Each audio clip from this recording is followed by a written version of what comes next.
नमस्कार दोस्तों, मैं गणेश आदित्य फिर से स्वागत करता हूं आपका कंपटीशन कम्युनिटी पे। दोस्तों, आज हम इतिहास में महाजनपद काल के समय का ही हम ठीक बौद्ध और आपके जैन धर्म के बारे में हम पढ़ने वाले हैं। अब हम देख लेते हैं महात्मा बुद्ध के बारे में। महावीर स्वामी हो चुके हैं, अब हम देख लेते हैं महात्मा बुद्ध के बारे में। ठीक, महात्मा बुद्ध का जन्म जो है 563 ईस्वी पूर्व में हुआ था। कहाँ पर हुआ था? लुम्बिनी। ध्यान रखिएगा, लुम्बिनी में हुआ था। और लुम्बिनी कहाँ है? ये कपिल वस्तु में है। ठीक, कपिल वस्तु में, ध्यान रखिएगा, कहां पर? कपिल वस्तु में। ठीक, इनका मृत्यु जो हुआ है वो 483 ईस्वी पूर्व में हुआ। ध्यान रखिएगा, ठीक, दोनों ईस्वी पूर्व है, ईस्वी पूर्व। ठीक है, यानी कि इन्होंने 80 वर्ष तक का जीवन जिया। ध्यान रखिएगा, 80 वर्ष। ठीक है, इनकी जो मृत्यु है, ठीक, इनका महात्मा बुद्ध का मृत्यु जो है मल्ल शासक के राजा मतलब मल्ल राज में हुआ था। ठीक, तो मल्ल राज में मल्ल राजाओं ने इनके अस्थि को 8 भागों में बांट के अलग अलग स्तूपों का निर्माण करवाया। ध्यान रखिएगा, इनका मूल नाम सिद्धार्थ था। ठीक है, इनका जन्म जो है लुम्बिनी कपिल वस्तु में हुआ था। इनके पिता शुद्धोधन, ठीक, ध्यान रखिएगा, शाक्य गण के प्रमुख थे। कहाँ के? शाक्य गण। ठीक, ध्यान रखिएगा, राजा थे, शाक्य गण के प्रमुख थे, इसलिए महात्मा बुद्ध का एक और नाम पड़ा है, शाक्य मुनि। शाक्य मुनि, ध्यान रखिएगा, मुनि, शाक्य मुनि कहते थे। साथ ही साथ इनको तथागत भी कहते थे। तथागत, इन दोनों को नाम को समझ लीजिएगा, शाक्य मुनि और तथागत महात्मा बुद्ध के ही अन्य नाम थे। ठीक है, उपाधियां थी। ठीक, नाम के बजाय आप उपाधि समझ सकते हो। चलिए, इनकी माता का नाम महामाया या माया देवी है।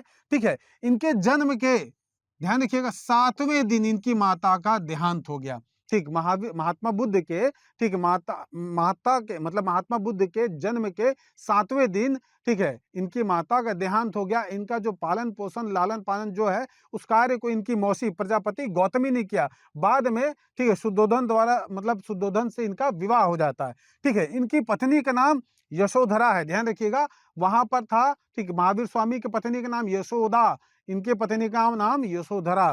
ठीक है, इनका एक पुत्र था राहुल। ठीक है, जबकि महावीर स्वामी की पुत्री का नाम था अन्नोजा प्रियदर्शनी। थोड़ा कंपैरेटिव स्टडी कर लीजिएगा। ठीक, चलिए आगे बढ़ते हैं, यहां देख लेते हैं। ठीक, महात्मा बुद्ध द्वारा 4 घटना को देखें। ठीक, जब ये अपने कपिल वस्तु राज्य के भ्रमण पर थे, रथ में घूम रहे थे, तो इनको 4 चीजें दिखी और इन 4 चीजों ने इनके मन को विचलित कर दिया। पहला क्या चीज देखा? वृद्ध देखा। ठीक, दूसरा बीमार व्यक्ति देखा। तीसरा क्या देखा? मृत व्यक्ति देखा। और चौथा देखा सन्यासी। तो जैसे ही इनको सन्यासी दिखा, ध्यान रखिएगा, वास्तव में इन सारे चीज के बारे में, वृद्ध व्यक्ति के बारे में इन्होंने अपने सारथी से पूछा, ठीक, बीमार व्यक्ति के बारे में पूछा, 100 के बारे में पूछा, तो काफी विचलित हो गए। फिर बात सन्यासी को देखा जो कि मस्त मौला तरीके से घूम रहा है। ठीक है, तो सन्यासी से बहुत प्रभावित हो गए और यहीं से उनका दिमाग कहाँ हो गया?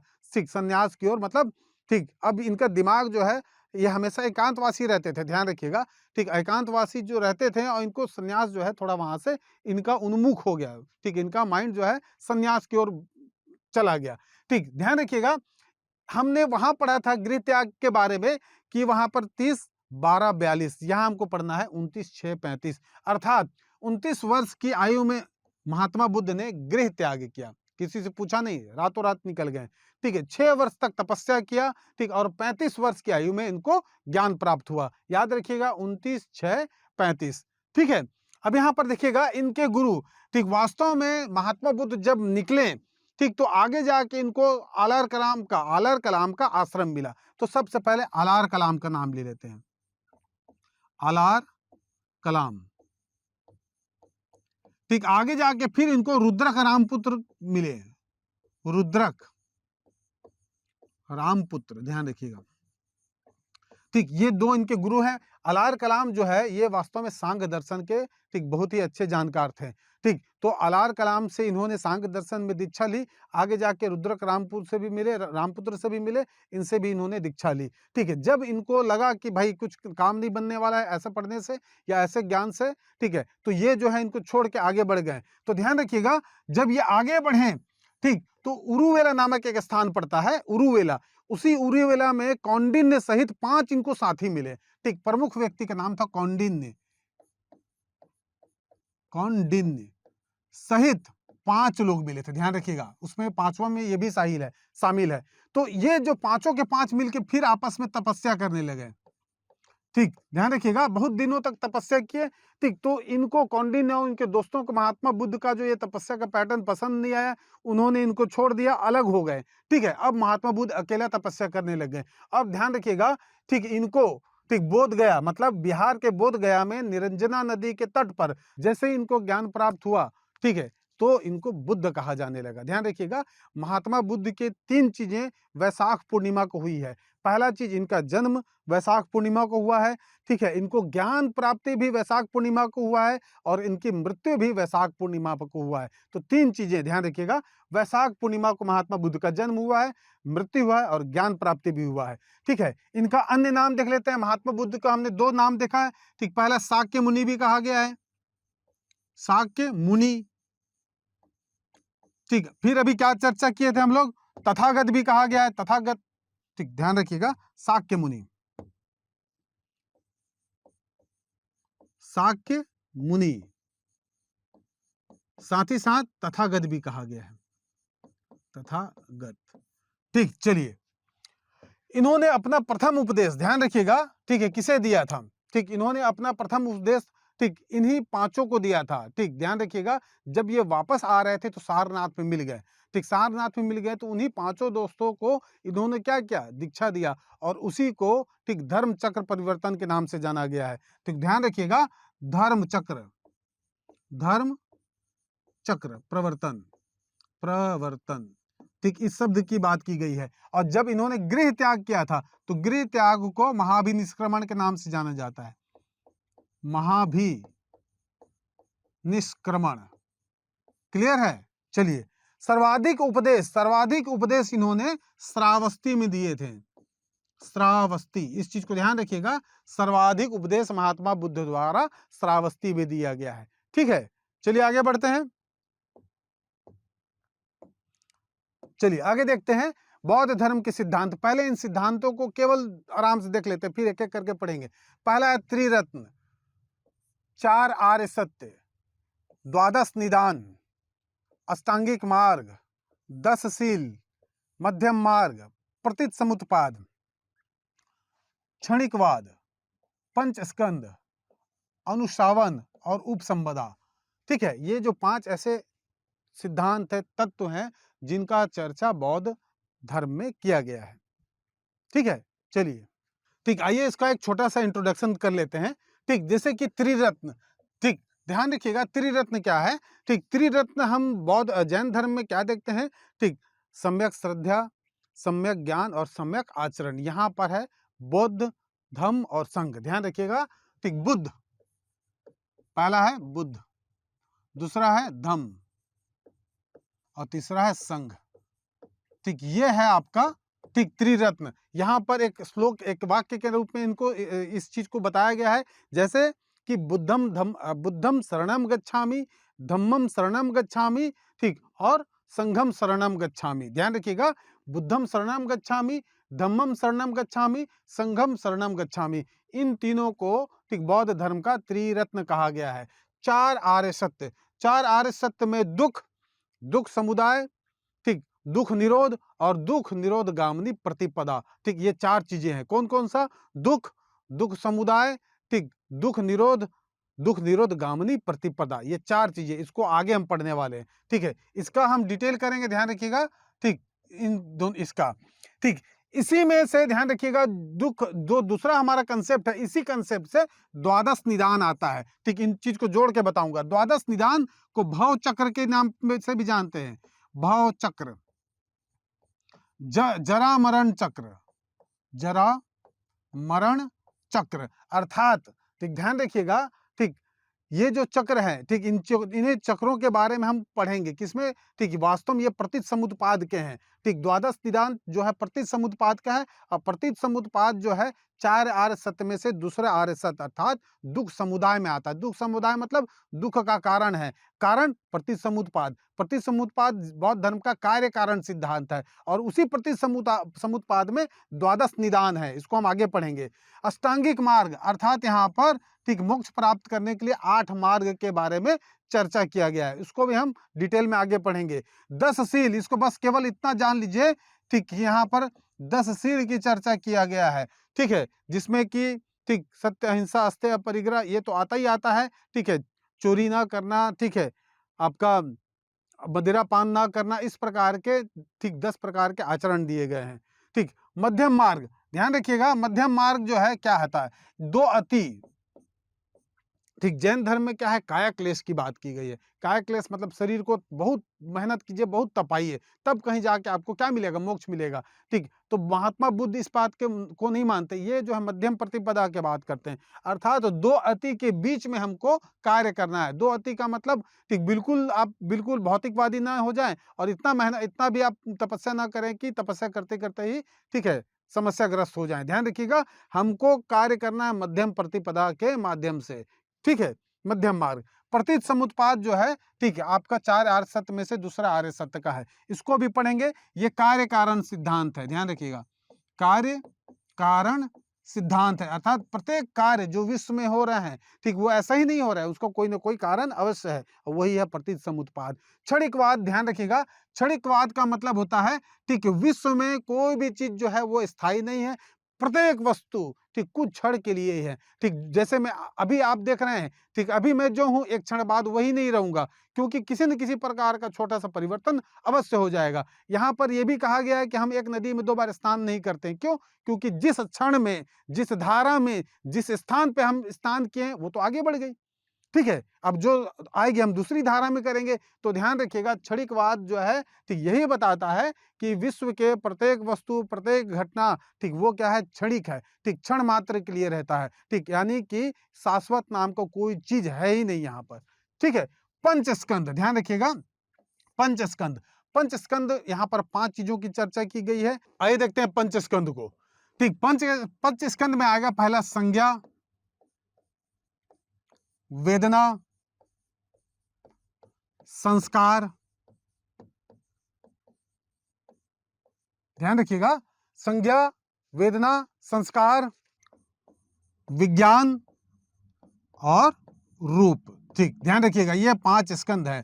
ठीक, 5 स्कंद, संज्ञा, वेदना, संस्कार, विज्ञान और रूप। ठीक, ये चीज की आप चर्चा कर लीजिएगा। ठीक, अनुशावन ध्यान रखिएगा, अनुशावन क्या है? ठीक, अनुशावन किस चीज को कहते हैं बौद्ध धर्म में?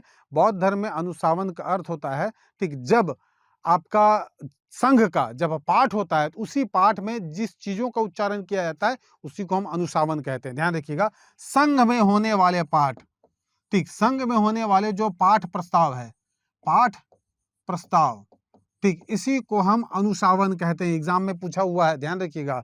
ठीक, उपसंपदा, उपसंपदा कहते हैं बौद्ध संघ में प्रवेश करने को, बौद्ध संघ में प्रवेश, ध्यान रखिएगा, प्रवेश, बौद्ध संघ में प्रवेश करने की जो प्रक्रिया है उसी को उपसंपदा कहते हैं। उपसंपदा में व्यक्ति को, ठीक है, पीले वस्त्र धारण कराया जाता है, उसका सिर को मुड़वाया जाता है, बाल नहीं रखा जाता है, तो ये है आपका उपसंपदा। ठीक, तो बौद्ध धर्म के प्रमुख सिद्धांत हैं। अब हम एक एक करके, ठीक है, इसको डिटेल से देखते हैं। चलिए आगे देखते हैं।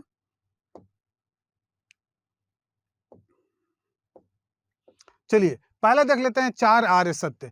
4 आर्य सत्य में से बताया है दुख, ठीक, बिल्कुल सही, महात्मा बुद्ध ने कहा है दुख जो है, ठीक, सबसे बड़ा सत्य है।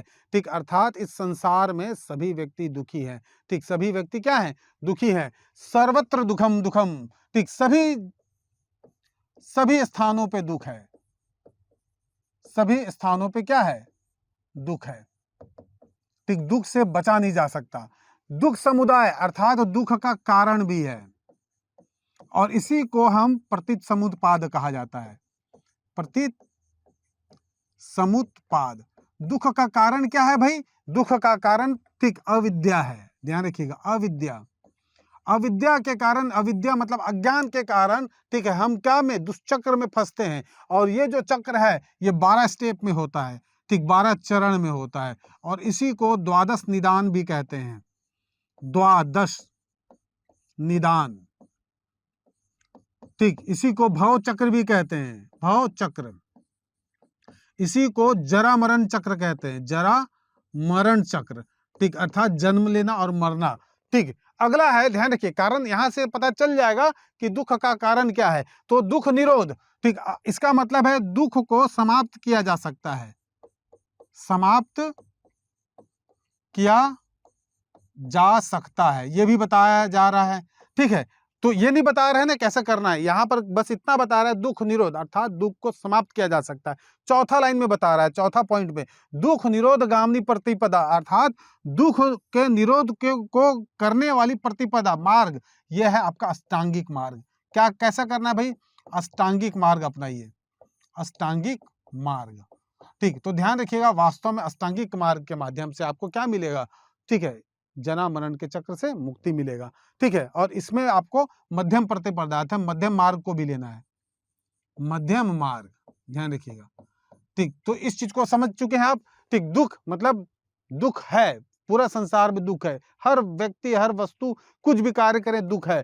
ठीक, दुख समुदाय, दुख का कारण भी है। ठीक, उसी को हम ठीक बौद्ध धर्म की भाषा में प्रतिसमुत्पाद कहते हैं। और इसका कारण क्या है, दुख का कारण अविद्या है। अविद्या के चक्कर में हम 12 चक्कर में पड़ते हैं और क्या है आगे पढ़ने वाले हैं। उसी को 12 होने के कारण द्वादश निदान भी कहा गया है, भव चक्र भी कहा गया है, जरा मरण चक्र, उसी के कारण हम जन्म लेते हैं बार बार, फिर मरते हैं।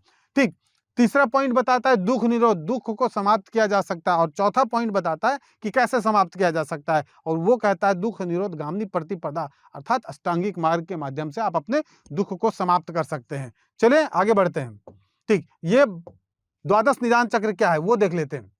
ये है ठीक, द्वादश निदान चक्र का मतलब क्या है समझ लीजिए। ठीक, 12 चक्र, हम पहले अविद्या हुआ, अविद्या से हमको संस्कार प्राप्त होता है, संस्कार से विज्ञान, विज्ञान से नाम रूप, नाम रूप से षडायतन, षडायतन से स्पर्श, स्पर्श से वेदना होता है, वेदना से तृष्णा जागता है, फिर उपसंपदा, फिर भव, फिर जाति और फिर जरा मरण। ठीक है, तो इस चीजों को आप एक बार याद रख लीजिए। ठीक है, अविद्या, संस्कार, विज्ञान, नाम रूप, षडायतन, स्पर्श, वेदना, तृष्णा, उपसंपदा, भव, जाति और जरा मरण। ठीक, और जरा मरण के बाद फिर जन्म लेना है आपको, अर्थात अविद्या ठीक प्रमुख कारण है ये अविद्या। और इस अविद्या को करने के लिए 8 मार्ग दिए गए हैं समाप्त करने के लिए, वही है अष्टांगिक मार्ग। 8 मार्ग का आप अष्टांगिक मार्ग को फॉलो करेंगे तब कहीं जाके ये अविद्या समाप्त होगी, अर्थात इस चेन सिस्टम से, ठीक है, चेन रिएक्शन से अविद्या को हटा दीजिए, सब समाप्त हो जाएगा। क्लियर है, तो अविद्या को हटाने के लिए अष्टांगिक मार्ग का आपको पालन करना पड़ेगा। और वो अष्टांगिक मार्ग कौन सा है, ये रहा। ठीक, चलिए सम्यक एक एक करके देख लेते हैं। सम्यक दृष्टि मतलब, सम्यक दृष्टि का मतलब क्या है, ठीक है, अविद्या के कारण ही मिथ्या ठीक दृष्टि उत्पन्न होती है। आपको क्या हो गया, अविद्या। ठीक, अविद्या के कारण आपको जो भी चीज है उसको सही तरीके से आप देख नहीं पा रहे हो। ठीक, विवेकपूर्ण निर्णय नहीं कर पा रहे हो, विवेकपूर्ण आपका कार्य नहीं हो रहा है, अर्थात विवेक द्वारा सत्य असत्य और सदाचार, ठीक, दुराचार इत्यादि को परखने की दृष्टि को ही हम सम्यक दृष्टि कहते हैं। क्लियर है, ठीक है। दूसरा है सम्यक संकल्प। सम्यक संकल्प का मतलब क्या हो गया, इच्छा और हिंसा से रहित होना। मतलब ऐसा नहीं है कि आप ध्यान रखिएगा, ठीक है, हिंसा करें, ठीक, ऐसा नहीं है। यहाँ पर इच्छा और हिंसा से रहित संकल्प को ही सम्यक संकल्प कहा गया है। यहाँ पर 2 और चीज आएंगे। सम्यक संकल्प जो है 2 आशय है, पहला शुभ संकल्प ग्रहण करना और अशुभ संकल्प का त्याग करना, 2 चीज है। ठीक, शुभ संकल्प का ग्रहण करना और अशुभ संकल्प का त्याग करना। ठीक, ये हो गया सम्यक संकल्प। सम्यक वाक, सम्यक वाक का मतलब सही तरीके से बोलना, अर्थात वचन का, ठीक, आपके वाणी को संयमित रखना, अर्थात अनुचित वचन का त्याग करना ही सम्यक वाणी है। ठीक, और अनुचित वचन जो है वो 4 प्रकार के होते हैं। पहला हो गया मृषा वाचा अर्थात मिथ्या वचन, झूठ बोलना। ठीक है, दूसरा पिशुन वाचा, चुगली करना। ठीक, दूसरा पिशुन वाचा, चुगली करना। तीसरा पुरुषा वाचा, कठोर, परुष मतलब कठोर, कठोर रूप से किसी व्यक्ति को बोलना। और अगला है संकल्पना। ठीक, संकल्पना, ठीक, वाचा अर्थात, ठीक, अर्थात व्यर्थ में बकवास करना। ठीक, ध्यान रखिएगा, व्यर्थ में बकवास करना। तो ये है सम्यक वाक्य के 4 प्रकार, अर्थात अनुचित वाक्य के 4 प्रकार। ठीक, सम्यक वाक्य का मतलब क्या हो जाएगा, अनुचित वचन का त्याग करना। और वो अनुचित वचन कितने प्रकार के होते हैं, 4 प्रकार के। क्लियर है, ठीक, तो सम्यक दृष्टि, सम्यक संकल्प, सम्यक वाक और अगला है सम्यक कर्मांतक। सम्यक कर्मांतक का मतलब होता है पाप कर्मों का त्याग करके सदकर्म की ओर, ठीक, उन्मुख होना। पाप कर्म कौन कौन से हैं, तो पहला हिंसा पाप कर्म है, अब्रह्मचर्य, अब्रह्मचर्य अर्थात ब्रह्मचर्य का पालन न करना, और अस्तेय, अस्तेय मतलब, ठीक, चोरी, ध्यान रखिएगा। ठीक, तो ये है आपका, ठीक, आपका सम्यक कर्मांतक। तो ध्यान रखिएगा, सम्यक दृष्टि, सम्यक संकल्प, सम्यक वाक, सम्यक कर्मांतक। अब आगे बढ़ते हैं। ठीक, बाकी 4 के लिए। ठीक, अगला देख लीजिएगा। ठीक, 5वां है सम्यक आजीव। तो ध्यान रखिए, आजीव का मतलब होता है जीविका का वहन करना। तो जीविका वहन करने के लिए उचित मार्ग को अपनाना। ऐसा नहीं कि ठीक चोरी कर रहे हैं, हत्या कर रहे हैं, ऐसा नहीं कि ठीक किसी अन्य गलत प्रकार की प्रवृत्ति में लगे हुए हैं। तो ध्यान रखिएगा। सम्यक व्यायाम, इसका मतलब होता है शुभ विचार को ग्रहण करना, विचार को ग्रहण करना और अशुभ विचार का त्याग करना। सम्यक व्यायाम। सम्यक स्मृति, ध्यान रखिएगा, इसमें आपको इस चीज को ध्यान में बनाए रखना अपने मस्तिष्क में कि ये जो संसार है वो नीरस है। ध्यान रखिएगा, ऐसा नहीं है कि सारा चीज इसी में होना है, आपको ध्यान ये रखना है मस्तिष्क में कि संसार क्या है, नीरस है। ठीक, ये चीज आप अपने दिमाग में बना के रखिए। और अंतिम में है सम्यक समाधि। ठीक, तो चित्त को पूर्ण रूप से आपको एकाग्र करने के लिए आपको समाधि धारण करना है। ठीक है, तो ये है, ध्यान रखिएगा, अष्टांगिक मार्ग। क्लियर है? चलिए आगे बढ़ते हैं। इसके 2 अंग है। ठीक, एक है चित्त एकाग्रता और प्रज्ञा। प्रज्ञा मतलब ज्ञान की प्राप्ति। चलिए आगे बढ़ते हैं अष्टांगिक मार्ग के बाद आगे। अब हम देख लेते हैं महात्मा बुद्ध के जीवन से संबंधित ठीक घटनाएं और उनसे प्रतीक क्या क्या प्रतीक जुड़ी हुई हैं। तो ध्यान रखिएगा, उनका जन्म का प्रतीक है ठीक कमल का फूल। ध्यान रखिएगा, गृह त्याग प्रतीक है अश्व। ज्ञान प्राप्ति का प्रतीक है पीपल वृक्ष, इसी को बोधि वृक्ष कहा गया है। मृत्यु का प्रतीक है स्तूप और निर्वाण का प्रतीक है पद चिन्ह। ठीक, तो इनको आप याद रख लीजिएगा। बुद्ध के जीवन से संबंधित घटनाएं हैं, ठीक, उनसे संबंधित अलग अलग ठीक है इस आपके प्रतीक दिए गए हैं। पहला जन्म का कमल, गृह त्याग का अश्व, ज्ञान का बोधि वृक्ष, पीपल वृक्ष, मृत्यु का स्तूप और निर्वाण का पद चिन्ह। चलिए आगे बढ़े। ठीक, नेक्स्ट देख लेते हैं। ठीक, बौद्ध धर्म के संप्रदाय। बौद्ध धर्म के 2 प्रमुख संप्रदाय हीनयान और महायान। जो हीनयान है ये ठीक वैभाषिक और सौतांत्रिक में बटा हुआ है। जो महायान है ये शून्यवाद और विज्ञानवाद में बटा है। क्लियर है? तो ध्यान रखिए, बौद्ध धर्म के 2 भाग हैं, हीनयान और महायान। हीनयान वैभाषिक सौतांत्रिक में बटा है, महायान शून्यवाद और विज्ञानवाद में बटा है। ठीक, इसके बाद एक और है वज्रयान। वज्रयान में क्या है, ध्यान रखिएगा, इसमें तांत्रिक क्रिया किया जाता है, मतलब तांत्रिक क्रिया की अनुमति है इसमें। ठीक, साथ ही साथ इसमें पंचमाकर का भी अनुमति है। पंचमाकर, ठीक, ध्यान रखिए, पंचमाकर में 5 म आते हैं। म पहला आएगा, मध्य, मत्स्य, मुद्रा, मांस और मदिरा। ठीक, ये पांचों के पांचों आएगा। ठीक, वेलुवन और जेतवन, ध्यान रखिएगा, वेलुवन जो है ठीक बिंबिसार ने महात्मा बुद्ध को गिफ्ट किया था। ध्यान रखिएगा, उसी प्रकार जैतवन जो है जैत राजकुमार द्वारा महात्मा बुद्ध को दिया गया था। चलिए आगे बढ़े। ध्यान रखिएगा, बौद्ध धर्म के जो संप्रदाय है इसके बारे में जान लेते हैं, नहीं जानते। ठीक, अब देख लेते हैं बौद्ध धर्म के पतन के कारण। किन कारणों से बौद्ध धर्म का पतन हुआ है। पहला है बौद्ध धर्म में भ्रष्टाचार का प्रवेश। ठीक है, ध्यान रखिएगा, बौद्ध धर्म में भ्रष्टाचार होने लगा। लोग जो है अपने अपने हित के लिए कार्य करने लग गए, इससे पूरे संघ में ठीक भ्रष्टाचार फैल गया। अगला है संस्कृत भाषा का प्रयोग। ठीक, ध्यान रखिएगा, संस्कृत भाषा जटिल भाषा थी। ठीक, बौद्ध धर्म ठीक और आपकी जैन धर्म, इन्होंने लोगों की भाषा को अपनाया था। जैसे जैन धर्म ने ठीक है आपके बोलचाल की भाषा अर्धमगधी मतलब प्राकृत को अपनाया था। ठीक, अब बौद्ध धर्म ने ठीक है उसी प्रकार पाली भाषा को अपनाया था। फिर बाद में धीरे धीरे संस्कृत भाषा का इन्होंने प्रयोग किया जाने लगा, जो कि क्लिष्ट भाषा थी, जिसके कारण पतन होना चालू हो गया। और हर्ष के बाद किसी भी शासकों द्वारा इसका समर्थन नहीं किया गया। ठीक है, तो ये है आपके बौद्ध धर्म के पतन के प्रमुख कारण। ठीक है, आपको इसी प्रकार के बाकी वीडियोस देखना है तो आप क्या कर सकते हैं, ठीक, आप हमारे इस चैनल को लाइक करिए, सब्सक्राइब करिए, हमारे टेलीग्राम को ज्वाइन कीजिए, यहाँ पर ये सब सारे कंटेंट आपको मिल जाएंगे। ठीक है, चलिए धन्यवाद। ठीक, अगले चैप्टर के साथ फिर मिलेंगे अगले क्लास में।